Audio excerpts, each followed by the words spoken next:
BookTube, hey there, it's Sean with the Sean Forum. I'm back. It's been a while. A lot of things going on in life, work-wise, health-wise, so I haven't really been posting, but I definitely wanted to get back to it. But even though I haven't been posting, I have been active in my little tribe. I've been watching you guys, watching some of my favorites, and I've thoroughly enjoyed it and been trying to interact in the comment section. But yeah, so what I want to talk about today is the last book I read. And I actually finished it about a month ago, almost a month ago. But definitely wanted to get on here and talk about that. But before I do, like I said, even though I haven't been posting, I've been watching some of my favorite booktubers post.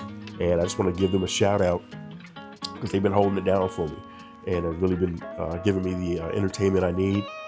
It's good to have a tribe here on YouTube. Some folks that I really enjoy watching. So I just want to give some thanks. First off, Tori Morrow, one of my favorite booktubers. You haven't posted in a while, Tori. Where are you? What you doing? What you up to? I saw you. I've seen some posts on Instagram, but not here on YouTube. But I definitely miss you, and we definitely want some more of your reviews. You don't miss. Pretty much every book that I've been reading has been a recommendation from you, and I've enjoyed every single one pretty much. So yeah, we need some more. We need more, Tori. We need to know what you're reading. Also, Smitty. Thank you, Smitty1423. He's definitely been watching his content, although, as we all know, it seems like he's making a move over to Instagram. So we've been seeing a lot more posts over there, which is cool, though. It's really cool because Instagram is allowing a lot longer posts now. So it's actually enjoyable to see those Instagram posts. So yeah, keep doing your thing, man. We'll follow you wherever you go. Some other folks that I watch often that I would definitely recommend you guys check out if you haven't checked them out before. First of all, and They Were Readers. They are so fun to watch. Two really, really close friends. They review all kinds of books that they read together. Sometimes they'll do some fun, quirky things together. And so they're just a joy to watch. So if you haven't checked out their channel, please check them out. Also, Blacklit Geek. Really enjoy the vibe of his channel. He's laid back. Sometimes he has a little bit of a dry humor here and there, but he has a really cool series that he's been doing on where he's bought books at estate sales for folks who've passed away, and he kind of goes through the books that they left behind that the family wanted to sell, and kind of talks about the books that he found. So it's really cool. But his whole vibe on his channel is really nice. So I've been watching him, just kind of staying engaged there. Another booktuber, Billy Cook. I just kind of stumbled on his channel.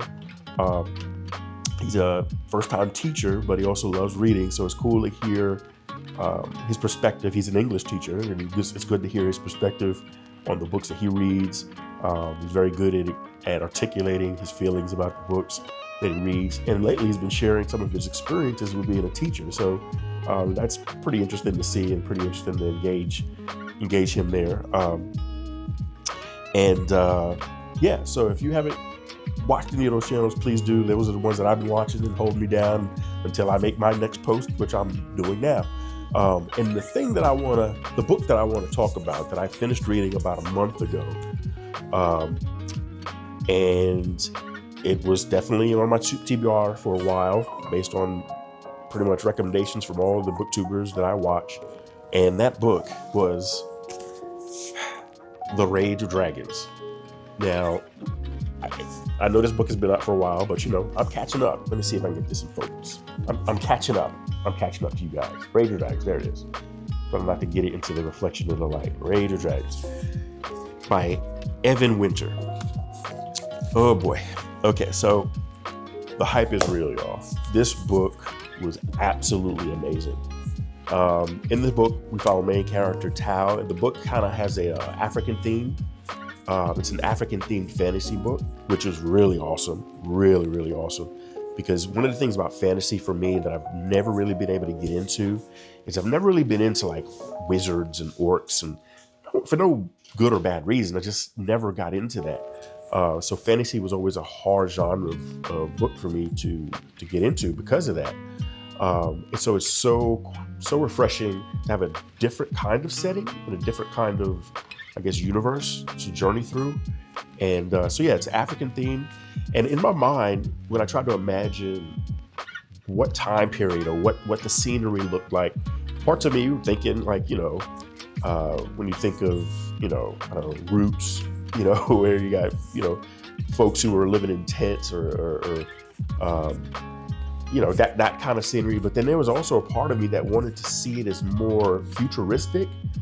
Um, Not so much futuristic in technology wise, but futuristic in their dress.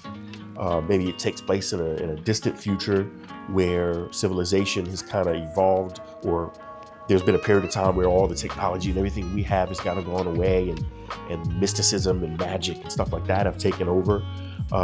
So not so much primitive, but just more so a new future. I don't know. That's just how I kind of wanted to imagine the story in my head. I'm not sure how Evan Winter wanted to imagine the story in his head, but that's how I imagined it. But at any rate, it's really, really awesome. First off, just the world, and I'll talk about Tao in a second. Um, but the world building was excellent. Like just the way that he built the scenery, the way that he developed the characters in the book,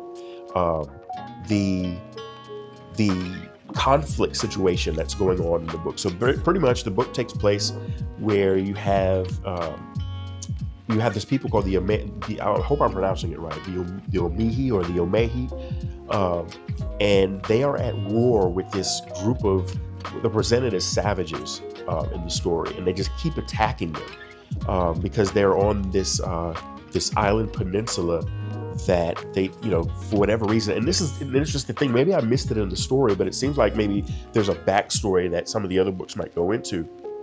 It doesn't really go into why the Omehi people had to go and try to find another place to live, but it seems like something has happened that has driven them from their homeland, and they're having to find a new place to live and survive, and they come upon this land, but the land is already occupied by these savages, and war ensues, and they're just overwhelmed with the total number of these people that are native to the island, and they're fighting back against the Omehi taking over their island. And so that's kind of the setting that we begin with.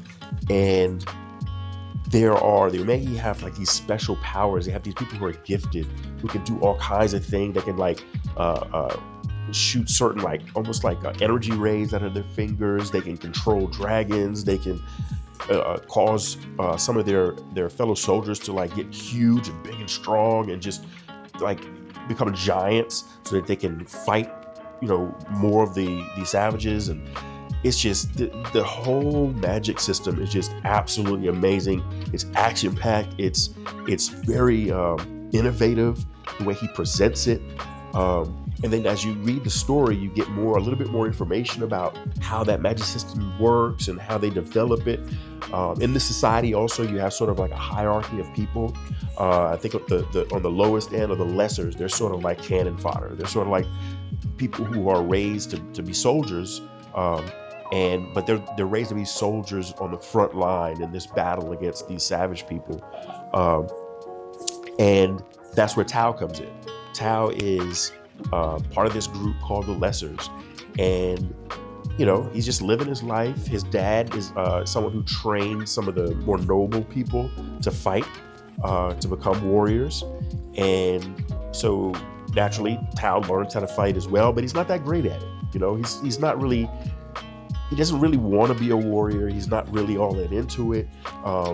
He does it because his dad teaches him, and his good friend is a noble, so he kind of spars with him quite often. But it's not something he really, wants to do with his life. There's other things he wants to do with his life. But there's this constant threat where, everyone has to be ready to fight in this war to protect their people. And so as more stories would go, some tragic things happen in Tao's life, and it traumatizes him and shakes him to the core. And I'm not going to go into the detail of it, no spoilers or anything like that, but the events that occur in his life basically cause him to go on this revenge tour that is epic. Like when you hear other people describe and review this book and they talk about the epic revenge tour that he goes on, it definitely is that. Like it's some of the most intense, um, sort of intense, but inspiring, almost scary to a point. The levels that he goes to get himself prepared, to seek revenge on those who did wrong to those he was close to. And his focus, his life focus, everything he does is towards that aim. And he goes all in. And I feel like this is a story, yes, about revenge, but it's also it's inspiring in a way, because it makes you feel it's like all of us want to have something in our lives where we want a singular focus. We all desire to say, what's my passion? What is it that I want to go after with all my heart and soul, that I can focus on, that I can pour, hours and hours and hours of my day into, just to get better every single time. We all want that. In Tao's case, he found that passion, but it definitely wasn't, I wouldn't say it was a healthy passion, but he definitely found it, and he went all in. The lengths that he goes to in his training, basically he joins a group of people that are part of this elite training group. The goal of the group is to train these elite fighters in this war against the Saoja natives on this island. But he has obviously a much higher purpose for joining the group. And of course, he faces many challenges in getting into the group. He faces challenges while he's in the group. And he builds sort of like a band of brothers, who he, at first, he's nowhere near their level as far as their fighting capabilities, their strength, their talent, but he just keeps working. He works and works. He works harder than everybody else. He trains longer than everybody else. He just pours himself into his craft, the craft of killing. And he just becomes this elite warrior who is hell-bent on getting his revenge. And within the midst of his whole journey, we are exposed more and more to the world that he lives in. This world, this things that are happening around him. Even though he has this singular focus, there's a real world out there, and there's a real war going on. And there are everybody else who their focus is defending the people. And so it presents an interesting dynamic in the story in that way, where you have Tao and his singular focus and this revenge tour that he goes on, and the intense passion he has to reaching his fullest potential so that he can seek revenge and be victorious. And in the midst of all that, we're introduced to sort of like the whole mystical world that exists, where these powers that certain people have come from, how the magical system works within that context. And we are introduced to sort of an alternate plane of existence that certainly presents some challenges, both to Tao and to all the soldiers who are training to be elite warriors so that they can protect their people and fight for their people. It's really, really fascinating stuff. I don't want to describe any of it because that'll take away from the story, but I definitely loved this book.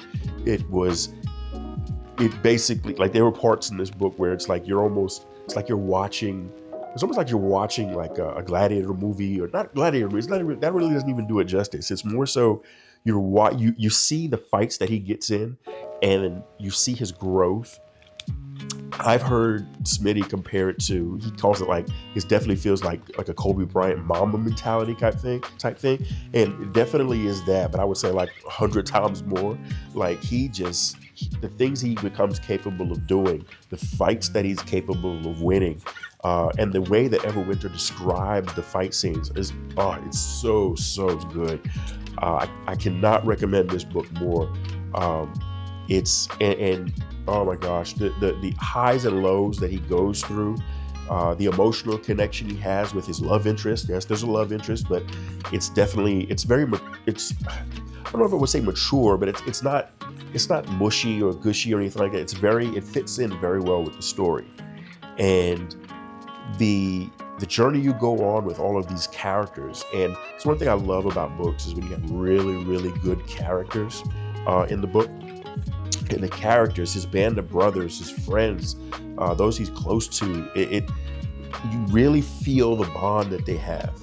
Evan Winter did a fantastic job of fleshing out many of these characters, not just Tao, but his friends, and also his teachers, the folks that are trying to, sort of like the almost like the drill sergeants of the fighting troop. He gets a really, really good job of humanizing them and making you feel like these are real people, each with their own motivations, each with their own history, each with their own way of looking at the world and why they're doing what they're doing. So yeah, you really get to know these characters, which makes the journey that they all go on that much more engaging and also that much more emotional. There are scenes in this book where you don't know who's going to survive. You don't know who's going to make it. And some people make it, some people don't.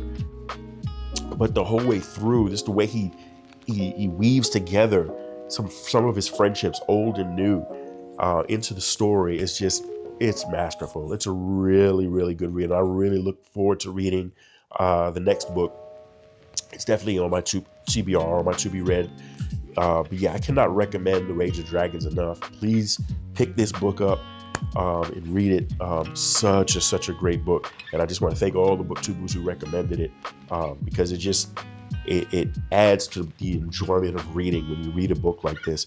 And also when you read a book like this from as an African American, being able to see myself in the story, being able to see my children, see people that I can imagine look like my sons and my daughters in the story.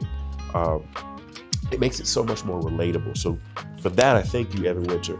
Thank you for creating this story. Thank you for creating these characters. And I just so much enjoyed the story, and I enjoy Tao as a character is just epic, epic. I cannot wait to see what happens in the second book. I mean, this guy, the transformation that he goes through in trauma, because there's a lot of trauma that he has in this journey. Oh my gosh, it's just so. As I'm thinking about it now, it's like it's making my chest tight, because it's so much. You so want to cheer for him. You so want to be like, yo, Tao, let's go, Tao. I'm with you, man. I'm with you. He's that kind of character. You can't help but cheer for him, and you want to be, in his band of brothers and back him up for what he's going through and what he needs to accomplish. What an amazing character. What an amazing story. The Rage of Dragons by Evan Winter. Definitely recommend you pick that up and read it. So that's it for that. What I'm reading now, I'm actually reading a sequel to a book that I don't hear many people talk about, but I'm going to talk about it every chance I get it, that I have. Again, it was another book recommended by Tori Morrow. The first book, These Burning Stars, one of the best science fiction books I've read. I keep talking about it. I keep recommending it to people. You guys, it's a sleeper hit, and I got to pick it up. But I'm reading the sequel to it on Vicious Worlds, and literally just started reading it this week. Like I said, I had a kind of a dry spell of reading with everything going on, but I'm getting back into it, and I can't wait to review that book. I'm very, very early in the book. I think I'm on chapter 4. But it's really, it's good so far. It's really good. But it's one of those things where it's I haven't read the first one since I think beginning of last year. So it's I'm trying to remember the characters, the story. That's one hard thing about reading series is that, when you don't read when it's a big gap between when you've read the previous books, you forget a lot, especially when you've read other books, because they start to blend together. But yeah, so that's what I'm reading now. And then after that, what's next on my TBR? I got 2 more books. I'm going to read, I believe it's the sequel to The Justice of Kings. I believe it's Tyranny of Faith. I have to look at the book again, because I keep getting mixed up between the second and third book. But I'm reading the second book in that series. And then after that, Iron Gold. I'm continuing on with the Red Rising series. I cannot wait. I cannot wait to get to Iron Gold. Man, yeah. So lots of reading to do. So many books, so little time. But I'm also, I started my Brandon Sanderson journey. I've been listening to the audio book of Mistborn.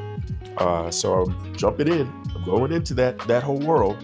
I wanted to buy the book, but I've just got so many other books I'm reading. And so I decided, let me do the audio book, and I can listen to it to and from work during my commute. So I think for that book in particular, that Mistborn book, the first one, I think it's definitely going to be beneficial because I see how huge those books are, and I don't know if I'll have the time currently, just with everything else I'm reading, to actually sit down and read those books at some point. So I figured, let me go ahead and knock it out using the audiobook. So I'll keep y'all posted on my progress with that. But until next time, thank you for watching. Please like the video, subscribe, chat in the comments. I'll definitely see you guys in the comments on other booktubers. That's why I do this. I kind of found my tribe. I really enjoy interacting and listening to people talk about books, and their reviews and their viewpoints on things they read. So thank you all for making the posts. Thank you all for taking the time to make these videos and inspiring me to do the same. So I'll see you guys on BookTube, and till next time.